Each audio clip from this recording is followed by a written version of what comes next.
Hey everybody, and welcome to the next edition of the Soccer Fitness Goals video blog. It's been a while since I've posted one of these. I've been very busy.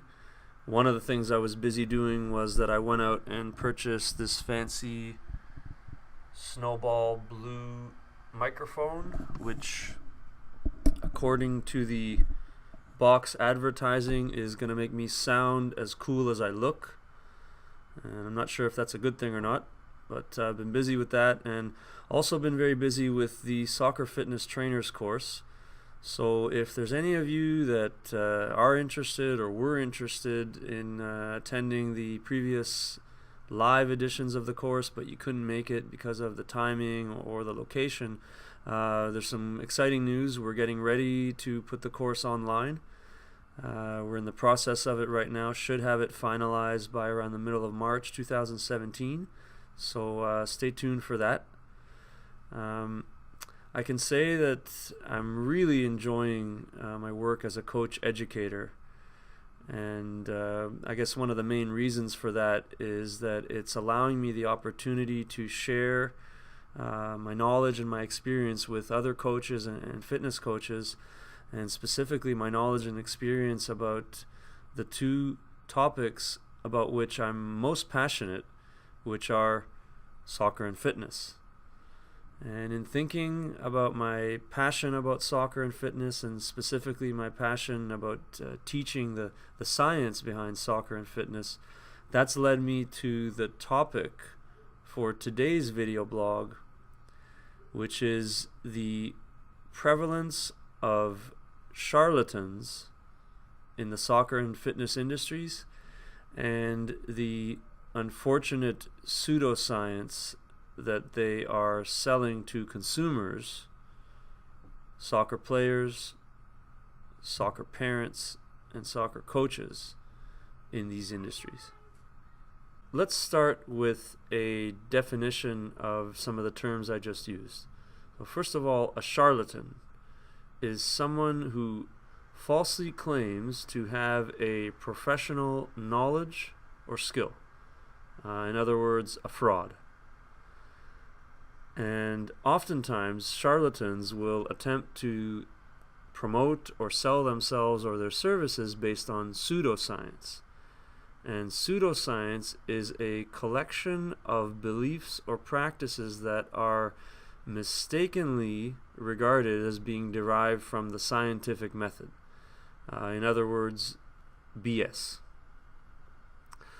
Unfortunately, in the soccer and fitness industries, it is very easy for a charlatan to use pseudoscience to sell themselves or their services, and this is regardless of any actual education, experience, or credibility that they may have in the given field. So I'll give you a few examples that might help to clarify this a bit.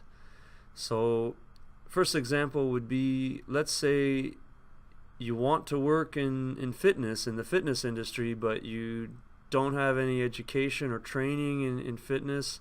You never studied sports science or personal training or strength and conditioning or anything, but you have a good body. You have big muscles, etc. You could take a picture of yourself without a lot of clothes on and post it on the internet, or add it to your flyers or promotional materials. And if you did that, it's very likely that you'd be seen as an expert in fitness, an expert in bodybuilding, an expert in athletic or sports-specific training, even an expert in nutrition. And that's regardless of the fact that you actually don't have any education, experience, or credibility as a fitness coach or sports scientist. Another example for soccer. So let's say you wanted to work in soccer as a coach, run your own academy, that kind of thing, but you don't have any education as a coach. You've never taken any licensing courses. You have no experience working as a coach.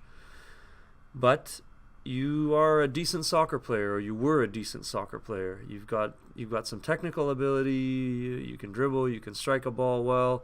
Even better, maybe you had a short career as a professional player, or even semi-professional, or even at the collegiate level. So if that's the case, you could probably be seen as an expert coach and start your own club or your own soccer academy.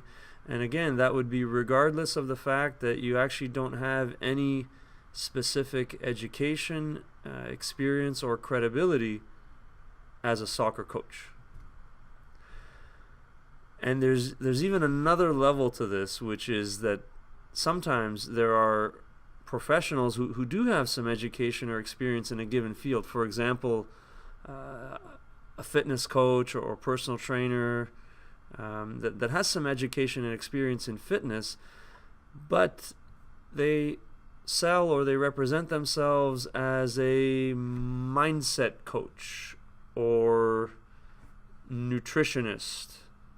A mindset coach being the pseudoscience term for sports psychologist, and a nutritionist being the pseudoscience term for registered dietitian.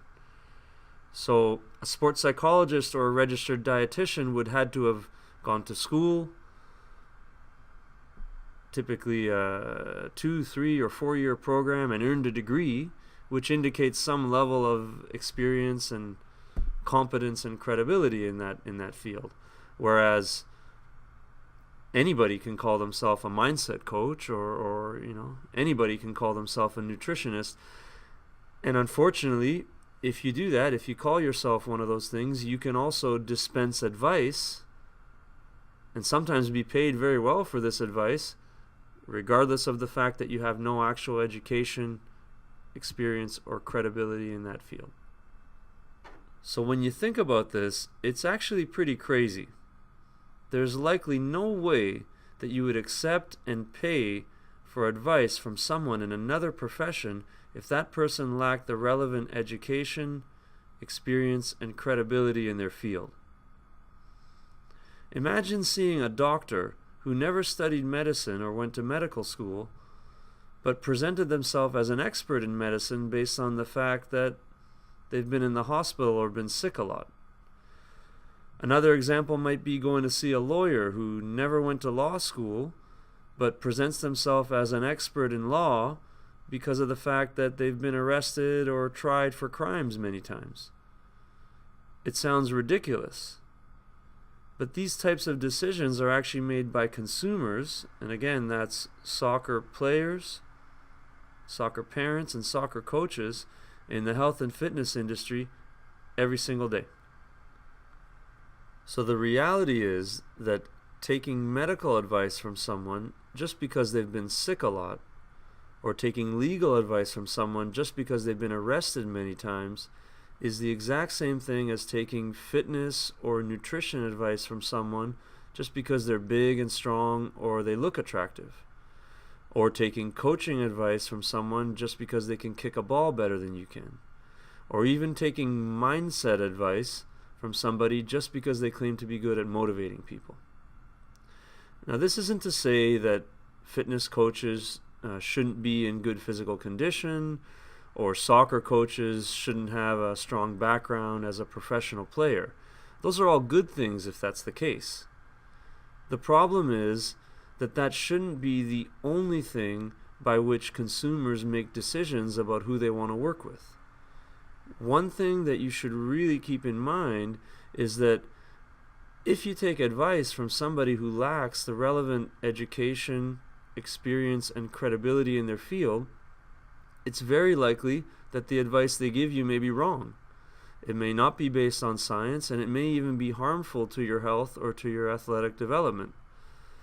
In the best case scenario, it would still probably be a waste of money. So in closing, the best advice that I can give to consumers, and that's soccer players, soccer parents, and soccer coaches in the soccer and fitness industries, is this. You should be fully aware of the relevant education, experience, and credibility of the professionals that you're thinking about working with. And you should try as much as you can to make your decisions based on these factors. In my professional opinion, that would be the best way to avoid being tricked and manipulated by charlatans and the pseudoscience that they may be trying to sell you. So that's it for this edition of the Soccer Fitness Goals video blog. Looking forward to see you next time, and until then, keep reaching your soccer fitness goals.